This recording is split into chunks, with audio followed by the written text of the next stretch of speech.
Greetings, everyone. My name is Professor Les Henry, and welcome to the Outer View, where reason comes first. Today, I'm joined by my wonderful sister, Sister Natreema. Sister Natreema, how are you doing? I'm fine. How are you this evening? I'm blessed, you know, can't complain. Can you just tell us a little bit about yourself, please? Yes, my name's Natreema. I was born in Lewisham, born in the UK. My parents were born in Ghana, so that's where my origins lie. I say that I'm a product of Lewisham because I was born here, grew up here, educated largely here. So I call myself like an import, unofficially, by way of Africa. But to say my background is I'm a writer. I wrote my first book, Melanin Monologues, in 2015, and I wrote a second book in 2019 called Young Black Entrepreneurs. Okay. And I've got experience of working in a college further education, Department of ESOL and Functional Skills Adult Learning, and I work in a library as well, and I just do jobs that help me progress and fund what I'd like to do in terms of my writing. And I have a small company called the Wordsmith Workshop Limited, and that's a little business that I started to be a platform in order to produce my books independently. Yeah. So that's why I started that. And my saying is, independence retains authenticity. So I can be as authentic as I want to. That's why I've published a couple of my books. You know, I offer them to publishers. They either want me to make extensive changes, which will detract from the message. So I just put them out myself. So, you know, again, respect, because why should we wait for anyone else to do that for us? You know, why? Especially if we've got something important to say. Absolutely. One of the things I want to ask you, and I know you've got a keen interest in this, is how do you think us as Africans, you know, peoples of African ancestry, Black people in the diaspora, what do you think are the lessons that we can learn from racism, but how can we use that in a practical way to develop ourselves? A practical way is, I think that we need to understand the history of it. We need to understand why it happens in order to be able to move forward and find solutions as we're at the receiving end of it. And I think my view in that sense has stemmed from an interview I watched a long time ago by Dr. Frances Cress Welsing, who's, I believe, a Black psychologist. She's now no longer with us. And she said, if you understand like the system of racism, white supremacy, however you label that oppression, because I mean, it's called different things, but it essentially means the same thing. It says, if you understand that system, then nothing else will really confuse you. You'll understand that some of what we're countering now has happened before. You'll understand what we would do before in order to counter it or in order to progress. So I think understanding the why, understanding the patterns, the trend, and the motive, the agendas of it, and in understanding the history of it, it may even help us to preempt what direction things are going in. Yeah. Absolutely. Because you often see scholars and psychologists and academics like yourself say, you know, I told people this was going to happen, because you're well read, you understand what has happened, you've educated yourself about that. So that's what I say anyway. Understand it, read. So Sis Natreema, you know, you spoke about the influences of people like Dr. Frances Cress Welsing, but what about the influences closer to home? So, you know, you grew up in Lewisham, I grew up in Lewisham, you were born in Lewisham, I was born in Lewisham, but things were against us to acknowledge and recognize ourselves as Africans. You know, when I was at school, it would be a different experience from when you were at school, but I know you still got it. So, and I know one of the things about talking to you is you're very proud of your Ghanaian heritage, and you're very proud to be, you know, an African person, but also an African person in the diaspora. So where does that actually stem from in your experience? That stems from being exposed to my culture firsthand. And I always say to my mum, I'm very grateful that at such a young age, she took me back home to visit for a few months, because where I was at the time, I think we're talking about the very late 1980s, I was having quite a difficult time at school.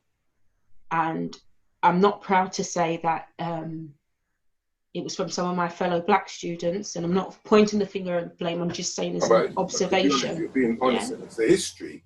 So how old would you have been? Around 6, 7? I was about 6 years old when I went to Ghana for the first time.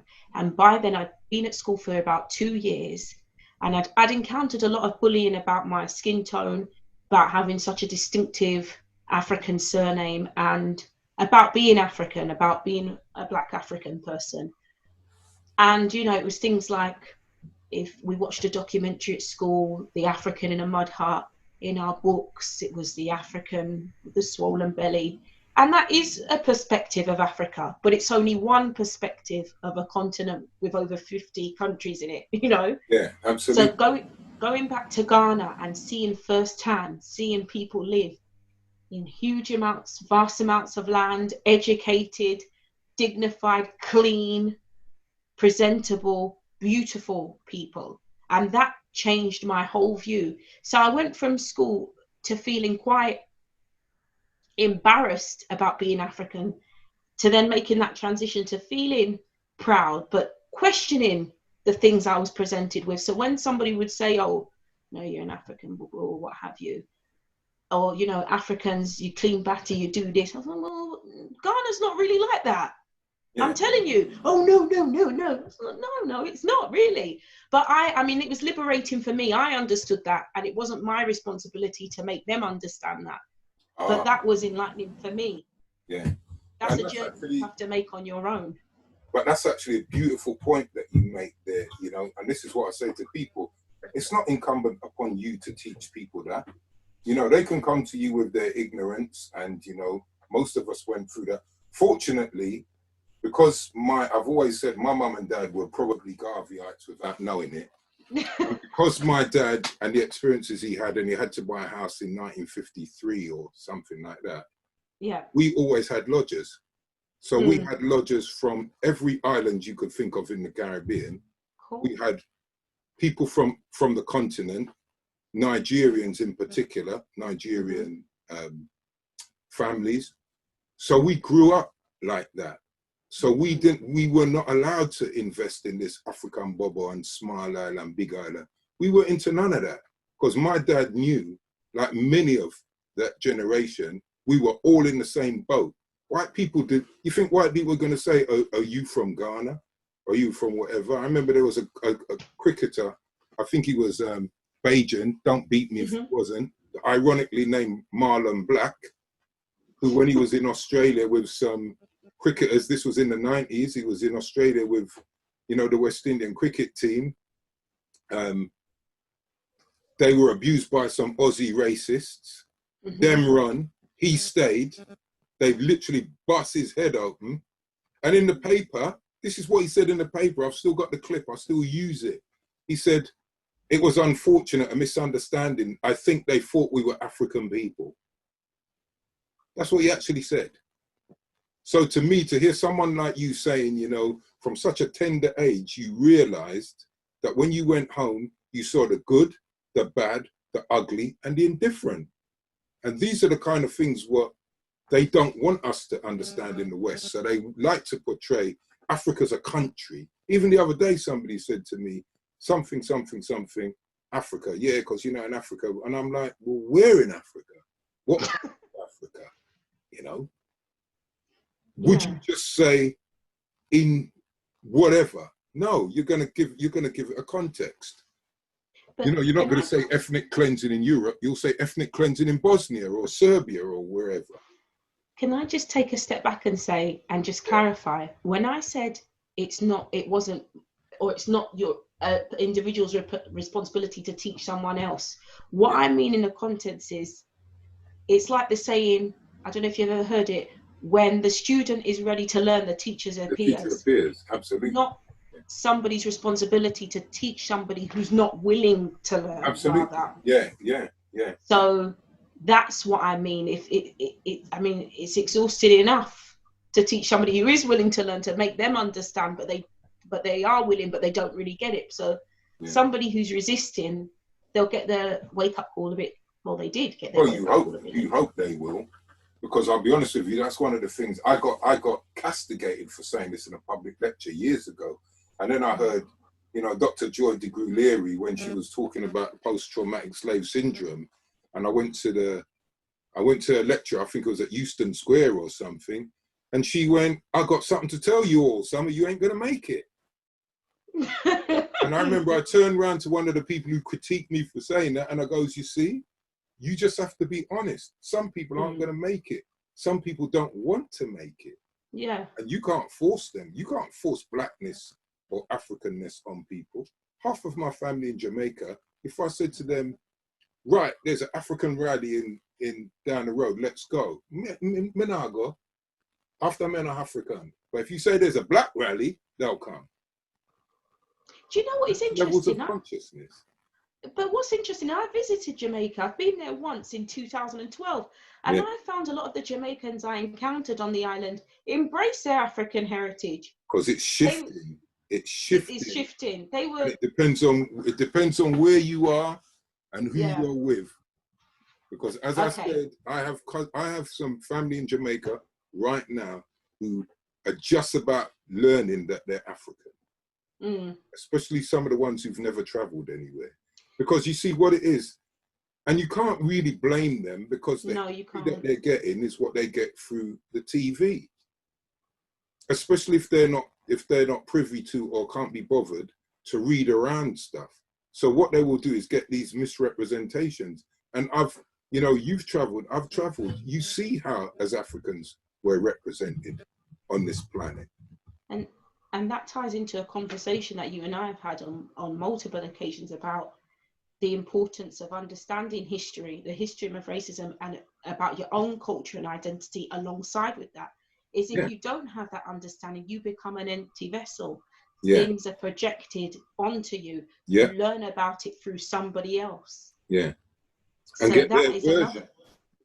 And our family, and I say family because as Black people in that sense we unite, is that they were encouraged to disconnect from that by way of slavery, the names, their identity. So I mean, as I've got older, I've got a better understanding for what this goes back to, again, to studying the history of racism. Then you understand the why they feel the way they do. Those particular people who have that view. Once again, it's not everyone, but once you understand the system, racism, you understand why we think the way we think, and how if we think it's a problem, we can try and unlearn it or relearn things. Sister Natreema, I know you've got some really strong views about like a lot of this stuff that's going on, you know, about tearing down statues and whatever it is. But you got an interesting take because you think that we need to be more like legally astute. We need to understand like legislature, if that's the word, and that whole process, the parliamentary process. So what's your take on that? Law and governance, because it really is the foundation for everything. I know America has a constitution, and we have in this country we have acts of parliament and court judgments and what have you that form a kind of unwritten constitution, if I can say that. It's not in the same way as America, but essentially it has the same function. Once we can go back, once we can find a way to understand that, or at least develop an understanding of that, we can understand how things unfold when a situation like what's happened before has happened, how the law does or doesn't make people accountable and what have you in that sense. So I think we need to understand, because as you said, the Black Lives Matter movement, you know, with the tearing downs of statues and what have you, okay, it's making a statement. However people see it, positive or negative, it's making a statement. We need to make a difference. And I think going back, as I said, I think we were talking about this earlier. So for example, in the United States of America, and we know we're not in America, but we're talking about the West. A gentleman like Donald Trump is very, very, very, very wealthy. He's at the top of his game in terms of his achievements. And just thinking about why somebody like him, who's, you know, achieved what he has, very accomplished, would make the transition into politics. You need to question that. And we need to question that. And he makes that transition from what I've read and understand, because he understands that politics is power, law is power, governance is power. And in putting his mark or making the transition into that arena, forming and shaping and influencing policy there protects his interests and people like him, or a particular sector of society. Yeah. Like, it's not for nothing. So I think in our journey as Black people in the diaspora, a lot of us have we've developed, we've progressed, we have a lot of celebrities. Our earning power is strong, our spending power is stronger. That's an imbalance. That's something, that's economics, that's another conversation. But just acknowledging that the money that's in our communities now doesn't necessarily equate to power. Buying a business doesn't mean having the power alone. It's about how much political influence you have, how we're represented in Parliament or by our MPs. Do they reflect the constituencies that they serve? That kind of thing, educating ourselves in that sense, understanding how laws change and how it could affect what we have, what we do, how we're housed. Yeah. So this is why I think we have, well, I know certainly myself as an individual, I would like to, you know, peel myself right back, humble myself and say that I have, you know, got 2 degrees, but there's a lot more I need to learn about other things in order to anticipate what might happen in the future, how the Black community across the UK will be affected. Yeah. No. Oh, to me, it's interesting when you're saying that, because what for me, what you're basically saying is we need to be more politically astute so we can plan and prepare for what's coming next. Not what we think is coming next, but what is coming next. Because if you study those things and you study those patterns, you know what's coming next. And I know one of the things that, you know, I heard you say before was the fact that people think that their wealth will protect them. And one of the clear things about this pandemic, whether you believe it or not, is one of the class groups who've been decimated are the middle classes in America, who are lining up at food banks because they've gone from this to that and they don't have a welfare system. So I know you've got kind of like some interesting thoughts about the difference between us thinking wealth is power and understanding the political system and the games and how it works is power. So I don't know if you briefly want to do that. I'd say collectively. Okay. It's a kind of interchangeable thing. It influences each other. It goes hand in hand, I would say. So that's why I go back to saying we need to understand that process. No matter how accomplished we say we may be or we are, or how educated we are, that should be compulsory, I think. Really, it should be a compulsory subject. Yeah, it should be it really should, because it's everything, it's everywhere. Now, if we look at what's happened in America with George Floyd, the policeman will be tried. He'll go through whichever way, whatever the outcome, he's going to go through a legal process, isn't he? True. So it somehow everything reverts back to that by default. Absolutely. Well, not by default, but yeah. It's even understanding like the ruling classes. If we take our emotions out of it and we just try and think like, you know, that top sector, you want to protect your interest, wouldn't you? Really, if you put yourself in their shoes, you would want to do that. Absolutely. And planning for the next 5 years wouldn't be enough. You'd have to plan for the next generation. Yeah. And sometimes I think, I don't know if it's a survival, but from my experience and what I've encountered, sometimes I think we don't look much further than this generation and the next generation, and we should be looking a lot further than that. Yeah, true. Absolutely. Because people who are shaping policy do look at that. Yeah. They anticipate what, and they use statistics as well to anticipate what impact certain laws will have. Yeah. Decades to come. Yeah. True. So, Sis Natreema, what can you surprise us? What is a surprising thing about you or your works that maybe people wouldn't realize? Like people like me, say, surprise me. Okay, a surprising thing that I would say is so surprising it even surprises myself is that my book that I wrote in 2015, my first book, Melanin Monologues, A Black British Perspective, it really has taken a life of its own, in the sense that in America there are, at the moment, I think 4 universities or 5, including the University of Texas and Mary Baldwin in Virginia. And what they've done is annually they've set up a Melanin Monologues event, spoken word poetries, recitals, I think they call it over there. And it's just giving students, academics, the opportunity to have a platform and speak about their experiences of race. And to my understanding, some of those universities, it's not just exclusively Black students, I think even South American, and so they've done that.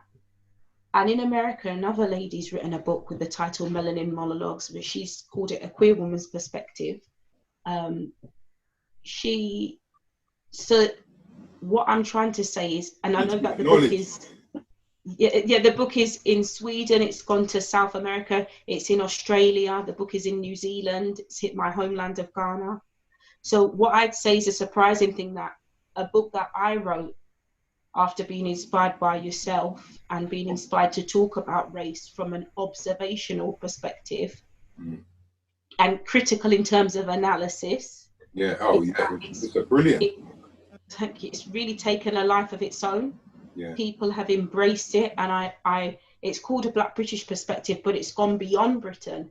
And I'm surprised and proud of that it encourages people to think about race, how their idea of race has been shaped or influenced.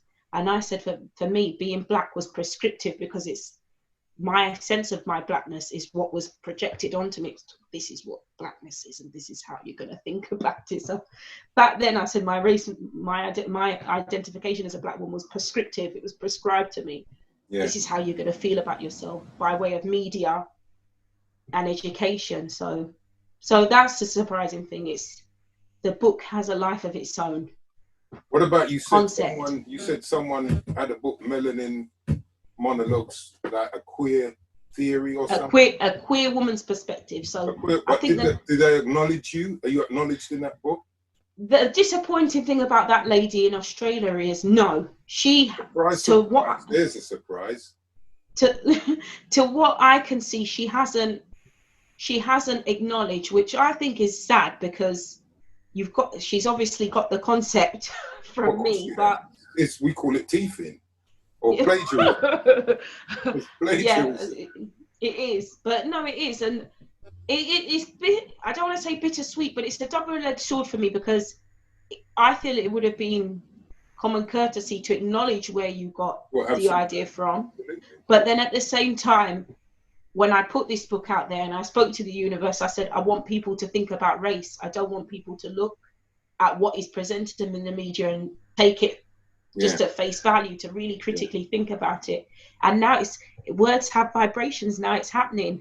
Unfortunately, it's not under the best circumstances, but people are talking about race. And to be honest, people should look at your book, because one, you're one of the younger up and comings, and two, it's just a really reflective and rigorous account of what it's like to be a woman of African ancestry, a Black woman in Britain.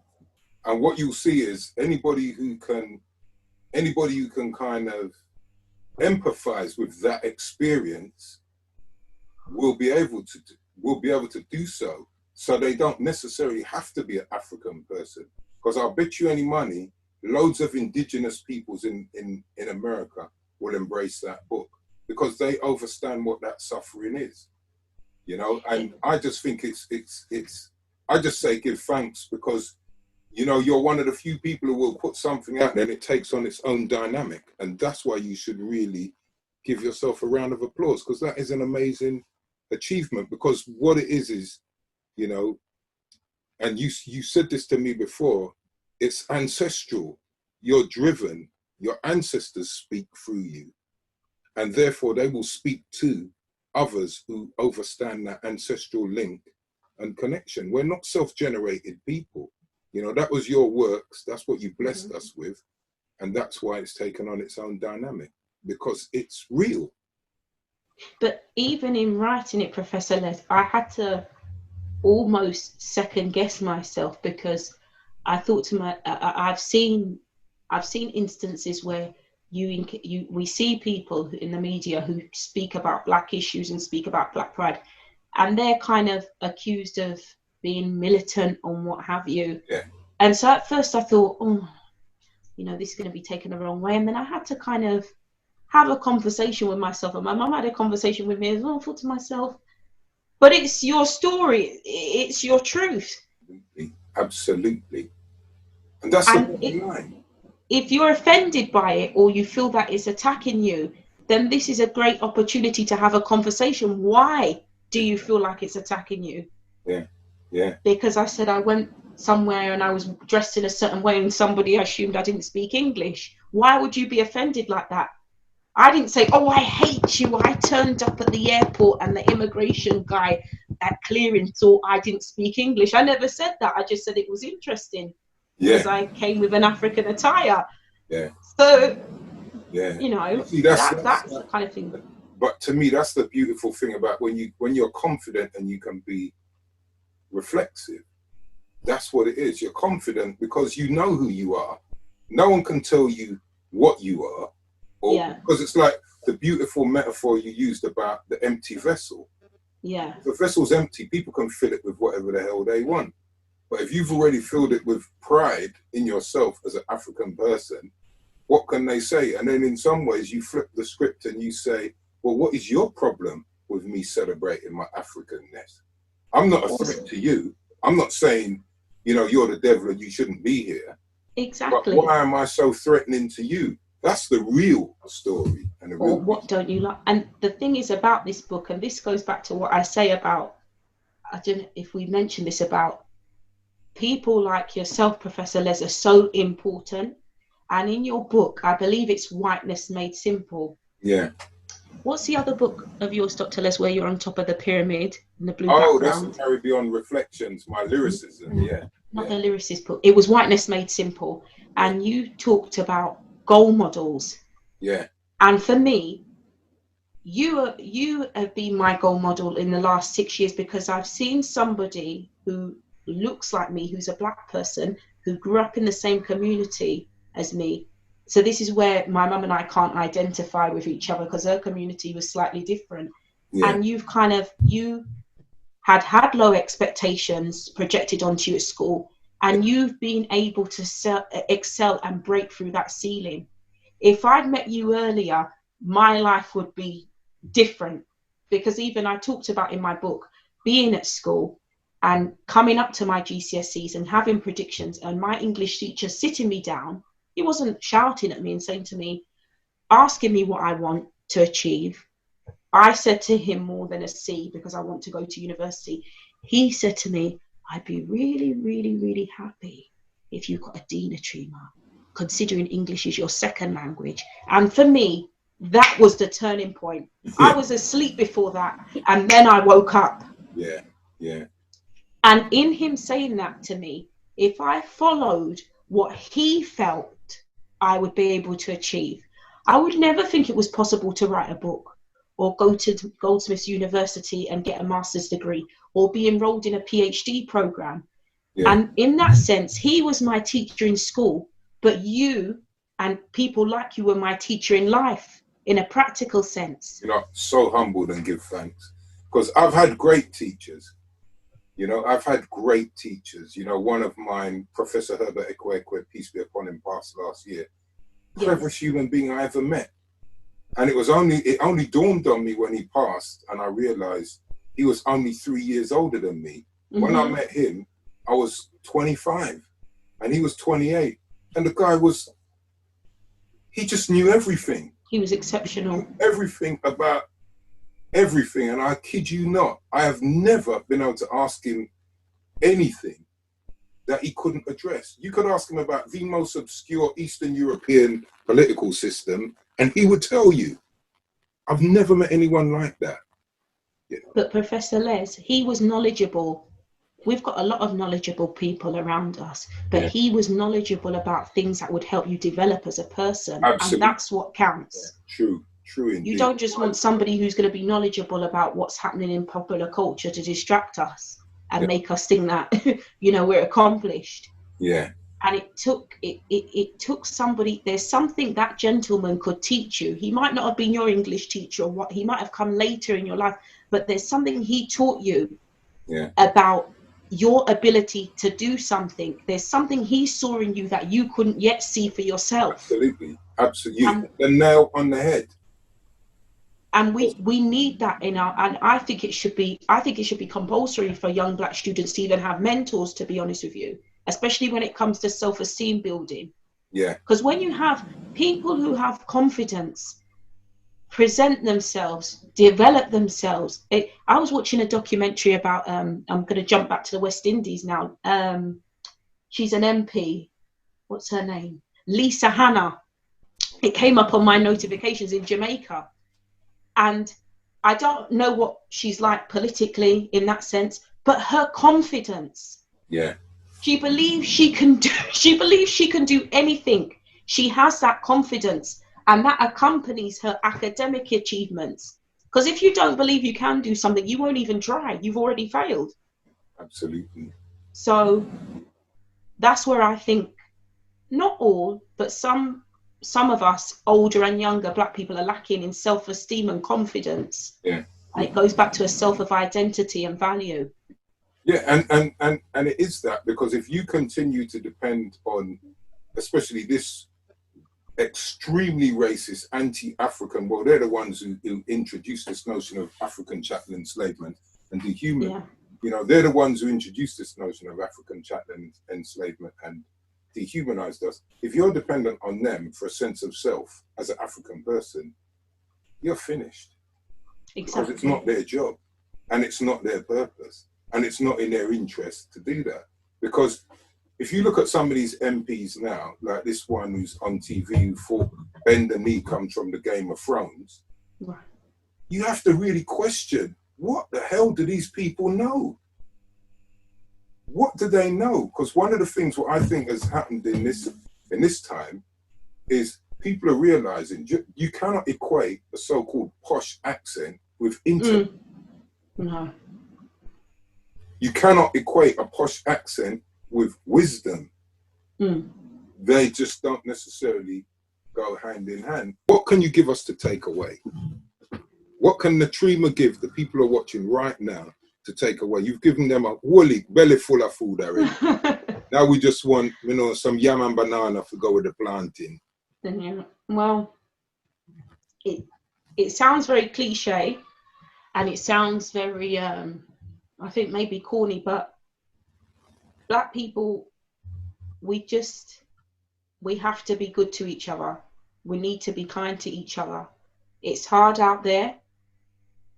We can make progress, we have made progress, but we have to support each other at home and empower each other and uplift each other. We have to have self-esteem, and I think having self-esteem, what can boost our self-esteem as well as having mentors or people we can reason with who are more experienced than ourselves, but it's about learning about our history and our accomplishments. That we have had some negative traumatic experiences, but we have overcome some incredible hurdles. Absolutely. And that should be, if nothing else, that should be our motivation. The first wave of us who came here, African or Caribbean, what have you, the first large wave of Black people who came here encountered a lot, but had made some kind of a platform for us to stand upon. Regardless of how big or small you think it is, there is a platform, and we should only be building upon that.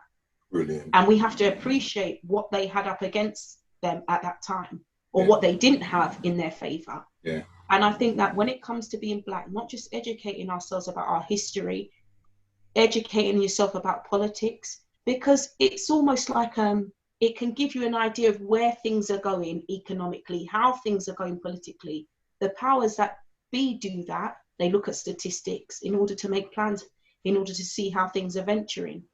And also I want to say, for us now, if we say Black Lives Matter, I'm talking about Black people now, because we should be committed to this process. We can't opt in and out of it, because we can't opt in and out of our blackness. We can't change our confuse our blackness with black and minority ethnic, black Asian minority ethnic. Our experiences are our own. Yes. Exactly. If we're committed to Black Lives Matter as much as we say we are, as much as we shout we are, we protest we are, we have to show that commitment by being selfless, because this is bigger than us now. It's bigger than our most wealthiest person. This is something that has to continue. This commitment to empowering ourselves and building ourselves up. We have to be selfless. When you think about educating yourself, or start a business or sell a business, think about how it can affect your wider community and the generations to come. True. If you think about, and this is even an individual level, because as an individual, because collectively we all come together to form a community. If you're thinking about doing something that's not right, sounds condescending, but breaking the law, what have you, think about how that impacts your community, how it impacts your future goals. If there was things you did in the past, Dr. Les, that were very, very, very detrimental to your development, when you decided you want to better yourself, you wouldn't have the opportunity to, because that would be an instant disqualification in the way this system works. Absolutely. But look at what you've done. You've built yourself up. You've developed yourself. But you don't just make a statement in what you've achieved. You make a difference for people who are coming after you. You open those doors. Someone opened the door for you, and Professor Les, you held it open, and now I have to get to a certain point and hold it open for someone. Other people have to do the same. That's such a beautiful attitude, because I always say to people, I am of my community. And the best example I can give you, because we've got to close, but the best example I can give you, when I put my first book out, and I was showing it to my brethren, Upper Brockley Road, when they had the food shop there. So those of you, the takeaway. Yeah, the takeaway. So I was outside the takeaway, literally 2006. I think I put the book out in September 2006. Really? I'm outside the food shop, and I'm talking to one of my brethren, and he said to me, "Oh, what's that?" I said, "Why is my book, you know?" And he said, "Why, he's not a reader, you know, Dr. Les, but how much for?" And I said, 15 quid. And he just took out 15 quid and bought it to support me. And then one bag of people came and did exactly the same thing, because they knew I'm representing them. Yes. And that was the difference. And I remember it's always stuck with me, and I've always said it to people. He said, "I'm not a reader, but I'm going to support you." Because I said to him, you know, I self-published it. I gave him a little bit, because, you know, we are reason. I'm going to say, yeah, I offered it to academic publisher. They never wanted. Got my money together, put it out myself. And it's like, and oftentimes I will bump into my brethren, them, you know, who I grew up with, and they'll say, "Yes, so Dr. Les, you have any new book?" and blah, blah, blah. And they just buy them, because they know that's what the works is. If we don't support each other, we're done. But Professor Les, people who have ambitions to write, people who look like you and I, who are behind us coming up in terms of youth, don't know that it's possible to have a passion, have a good idea and something positive to say. Nobody want it, and then they can do it themselves. Yeah, absolutely. Well, we're good examples of that right here. Exactly. And my teacher told, and just one more thing, sorry, I do want to say, my teacher, it's all fair and well that this particular gentleman told me what he thought I couldn't do. Yeah. But at the same time, to balance things out, why didn't he tell me what he thought I could do? Exactly. Exactly. Do you know, I often say that to young people. I say to them, when I work with young people, I say to them, how many times have people in your life said to you, you can do that, as opposed to you can't do that? And that's it in a nutshell. And when you're black, it's even worse, because you've got that story about what they told you at school. At school, the teacher said to me, "Oh, Henry, you're too thick to do a thinking man's job. you better go and work in the biscuit factory or on a building site. Yeah, I was in the highest class. Malcolm X, I want to be a lawyer, be a carpenter. Jesus was a carpenter. It's interesting how it's very interesting how that narrative never changes. But Dr. Les, I was just going to say, because you sparked it in me. When your teacher told you, you better go and work in a factory, you better go and do this. Another thing I don't think we realise, how we can still have successful and tangible careers working in factories, because you can use that factory money to do something independently. Absolutely. But for me, it's that reductionist bit. Because I'm a qualified plumbing and heating engineer. Yes, I remember. Industrial pipe fitting. So I'm used to getting down and deep and dirty. But to me, it's when someone wants to reduce you to that. One of my daughters, who's in her 20s, went through that same thing. And it's only because they stopped me from going up to school and roasting the careers person. Mm-hmm. But it's almost like this constant thing, because it's like, they don't want to see your potential, but more importantly, they don't want you to see your potential. Did you say you were going to go to the school to roast a careers person? Yeah. You see, that's what I would have loved my mum to do to my teacher, but my mum's got a different view. We're all part of the revolution, but we all build ourselves up in different ways. Absolutely. My mum said to me, she said to me, I said, go down to school and talk to him. She said to me, Natreema, I'm not going to go down to the school and talk to him. You make sure if there's one subject you get, it's that subject, and let the accomplishment or achievement speak for itself. And when I got it, he was encouraging me to do English A level. Yeah. So absolutely. You have to get the result. So, Sister Natreema, it's been a pleasure reasoning with you on the OUTERVIEW, where reason comes first. Another exemplary take. And I give thanks. Stay blessed and stay focused, and until such time. Thank you.